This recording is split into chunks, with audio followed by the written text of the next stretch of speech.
Good morning everyone. आज इस video में Indian state of forest report ISFR 2021 के सभी इम्पॉर्टेंट फैक्ट्स को देखेंगे।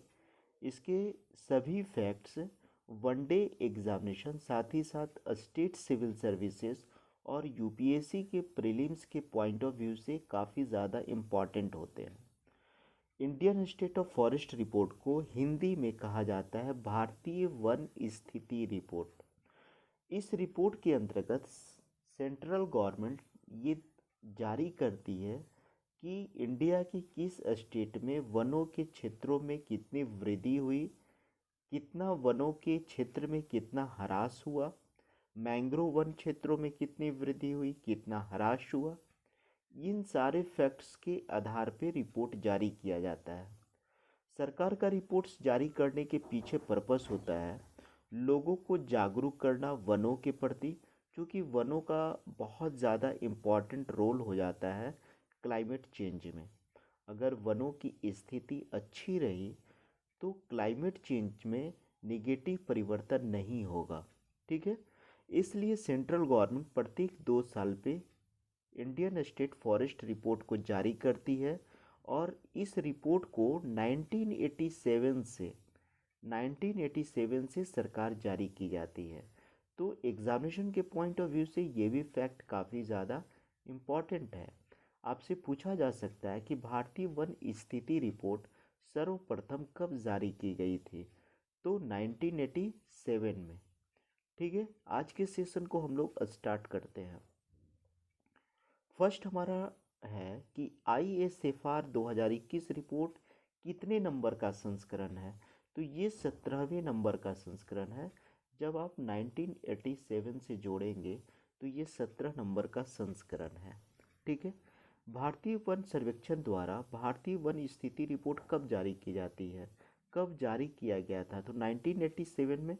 अभी मैं बताया थोड़ा देर पहले कि 1987 में सरकार ने सर्वप्रथम जारी किया था और इसे प्रत्येक 2 साल के अंतराल पे जारी किया जाता है।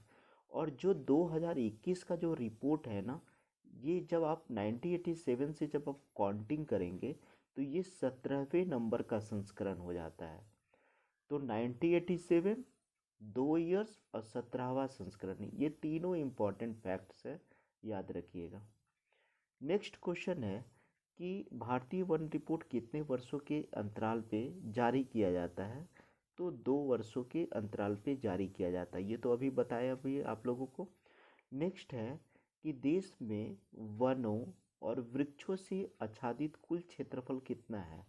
देश में वन और वृक्षों से आच्छादित कुल क्षेत्रफल जो है 8,09,537 वर्ग किलोमीटर है।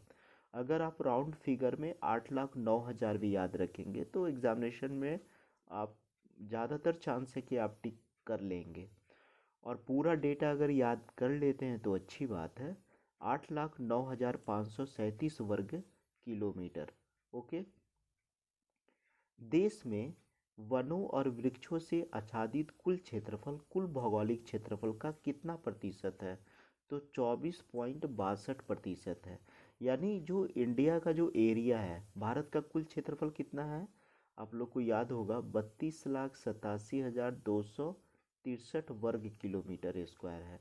तो जब 32,87,263 वर्ग किलोमीटर स्क्वायर का जब आप 24.62 निकालेंगे तो आपको यही डेटा प्राप्त होगा, 8,09,537। ठीक है, तो यहाँ से हम लोग दो फैक्ट को देखें कि अभी हमारे इंडिया में वनों और वृक्षों का जो क्षेत्रफल है वो कितना है? 8,09,537। ठीक है, 8,09,537। और प्रतिशत की बात की जाए तो 24.62। ठीक है, नेक्स्ट है 2019 के आकलन की तुलना में 2021 में देश के कुल वन और वृक्षों से भरे क्षेत्र में कितने वर्ग किलोमीटर की वृद्धि हुई है? तो 22.61 वर्ग किलोमीटर की वृद्धि हुई है। कहने का मतलब है कि जो 2019 में जो रिपोर्ट आया था ISFR का, यानी इंडियन स्टेट फॉरेस्ट रिपोर्ट का, उसकी तुलना में अगर 2021 का चर्चा किया जाए तो 2021 में वन क्षेत्रों में जो वृद्धि हुई ना, वो 2261 वर्ग किलोमीटर हुआ। 2261, जिसको बहुत ज़्यादा आप नहीं कह सकते हैं। ठीक है। नेक्स्ट है, भारत में कुल वनावरण का क्षेत्रफल कितना है? कुल वनावरण का जो क्षेत्रफल है 7,13,759। कितना है? 7,13,789। 7,13,789। लेकिन अभी आप लोगों ने पढ़ा था कि अगर टोटल पूछ लिया जाए, वन और वृक्षों को टोटल पूछ लिया जाए, वन और वृक्षों को टोटल पूछ लिया जाए तो 8,09,537 हो जाते हैं। ठीक है। डेटा को बार बार आप देखेंगे तो याद हो जाएगा। नेक्स्ट है कि 7वें नंबर का हम लोग देख लिए। नेक्स्ट है, भारत का कुल वनावरण का प्रतिशत कितना है? हमारे यहाँ कुल वनावरण का जो प्रतिशत है 21.71% है। भारत में कुल वृक्षों के आवरण का क्षेत्रफल कितना है? अगर मैं कुल वृक्षों के आवरण का क्षेत्रफल की मैं बात करूंगा तो 95,748 वर्ग किलोमीटर है। कुल वनावरण की बात करें तो यहाँ पे 7,13,789 हो जाएगा। लेकिन वृक्षों के आवरण की बात करें तो 95,748 हो जाएगा। ठीक है। तो यहाँ पर एक मेजर डिफरेंसेस है, इस डिफरेंसेस को याद रखिएगा। और 21.71 जो है वनावरण है। ठीक है।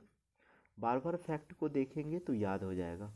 भारत में वृक्षों के आवरण का प्रतिशत कितना है? भारत के वृक्षों के आवरण का प्रतिशत जो है 2.91% है। ठीक है।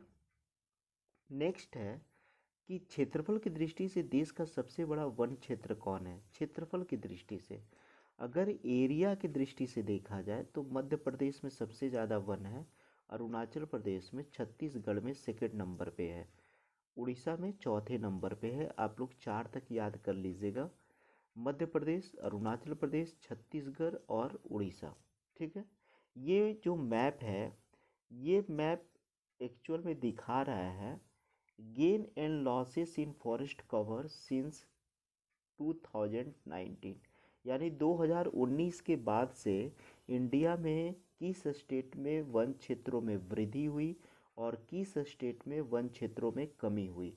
ये मैप यही शो कर रहा है। आप यहाँ से देख सकते हैं कि अरुणाचल प्रदेश में आप देखेंगे कि अरुणाचल प्रदेश में सबसे ज़्यादा वन क्षेत्र की वृद्धि हुई है, 647 वर्ग किलोमीटर स्क्वायर का।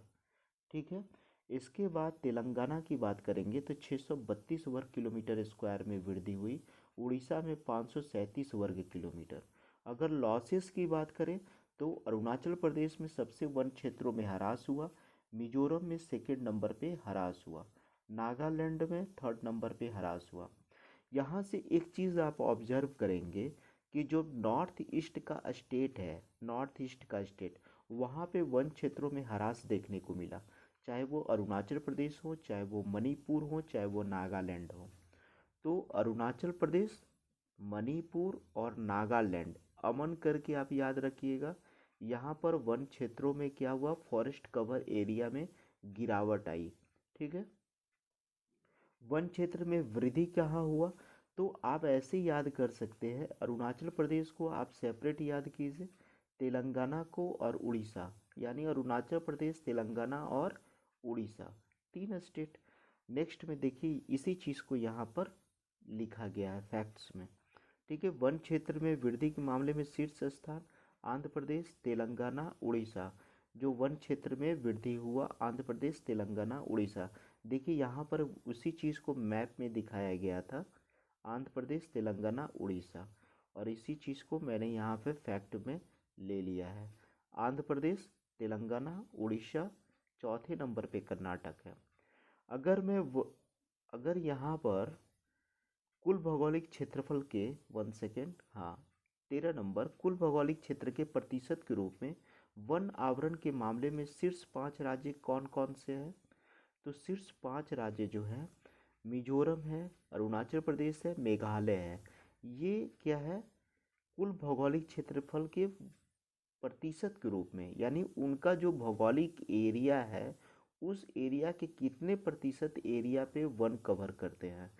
तो सबसे ज़्यादा मिजोरम में 85% एरिया पे वन है, अरुणाचल प्रदेश में 79, मेघालय में 76।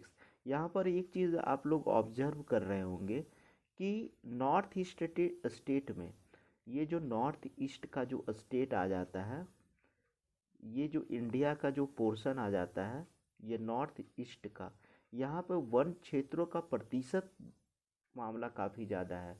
वन क्षेत्र का भौगोलिक प्रतिशत आकलन काफ़ी ज़्यादा है, मिजोरम, अरुणाचल प्रदेश, मेघालय।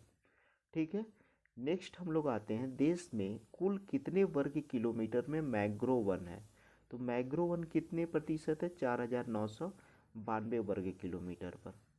नेक्स्ट टॉपिक है कि 2019 के आकलन की तुलना में देश में मैंग्रोव क्षेत्रों में कितनी वृद्धि हुई, 17 वर्ग किलोमीटर की वृद्धि हुई। 17 वर्ग किलोमीटर स्क्वायर में वृद्धि हुई। मैंग्रोव क्षेत्र के प्रतिशत के रूप में शीर्ष 3 राज्य कौन से हैं। तो यहाँ पे उड़ीसा में सबसे ज़्यादा मैंग्रोव वन है, उसके बाद महाराष्ट्र में, उसके बाद कर्नाटक में। उड़ीसा यानी क्या हो गया, उड़ीसा जो है हमारा पूर्वी तट पे हो गया उड़ीसा, और महाराष्ट्र और कर्नाटक जो है हमारे देश का पश्चिमी जो हिस्सा है, यहाँ पे महाराष्ट्र और कर्नाटक का एरिया हो गया, और यहाँ पर जो है उड़ीसा का एरिया हो गया।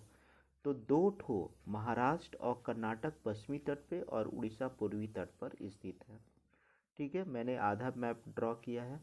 वन में कुल कितने कार्बन स्टॉक होने का अनुमान है। तो 7,7204 मिलियन टन। इसका मतलब हो गया, ठीक है, वनों में कुल कितना कार्बन स्टॉक होने का अनुमान है, 7,204 मिलियन टन। इसका मतलब ये होता है कि अभी जो इंडिया में जो वन की स्थिति है, वहाँ पे कार्बन डाइऑक्साइड जो सोखने की जो क्षमता है ना, वो इतना है कार्बन स्टॉक। ठीक है। 2019 की तुलना में 2021 में देश के कार्बन स्टॉक में वृद्धि कितना हुआ। तो 79.4 मिलियन टन वृद्धि हुआ। 2019 की तुलना करें तो 79.4 मिलियन टन वृद्धि हुआ। नेक्स्ट है, वर्तमान में केंद्रीय पर्यावरण, वन एवं जलवायु परिवर्तन मंत्री कौन है। तो ये हैं भूपेंद्र यादव। कौन है, भूपेंद्र यादव। इस तरीके से सारे फैक्ट्स को हम लोग देख लिए हैं। और एक इम्पॉर्टेंट बात ये है कि हमारे चैनल पर ऑडिटर के लिए इकोनॉमिक्स ऑप्शनल पेपर का क्लास चल रहा है। तो जिसे भी इकोनॉमिक्स ऑप्शनल पेपर का क्लास लेना है वो हमारे चैनल से जुड़ सकते हैं, और ये बिल्कुल फ्री क्लासेस है, और मैंने फ्री में ही ऑप्शनल पेपर को अभी पढ़ाना मैंने शुरू किया है। ठीक है। और इकोनॉमिक्स के ऑप्शनल पेपर में पूरे सिलेबस को हम कवर करेंगे, ऐसा नहीं कि थोड़े से सिलेबस को कवर करेंगे। फ्री ऑफ कॉस्ट आपको पूरे इकोनॉमिक्स ऑप्शनल पेपर को पढ़ाया जा रहा है। Thank you very much for watching this video.